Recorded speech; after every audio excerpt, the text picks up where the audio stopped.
How to fix Instagram's invalid parameter error. Hello everyone, and let's get started. If you are getting this issue of invalid parameter, here are some fixes that you can try on. For the very first step, make sure that your Instagram is updated. So for updating any application, you just have to visit your Play Store or App Store and in the search bar search for the application Instagram.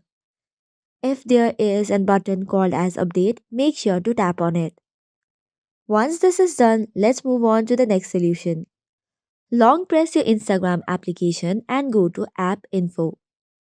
After that, click on Force Stop and hit the OK button.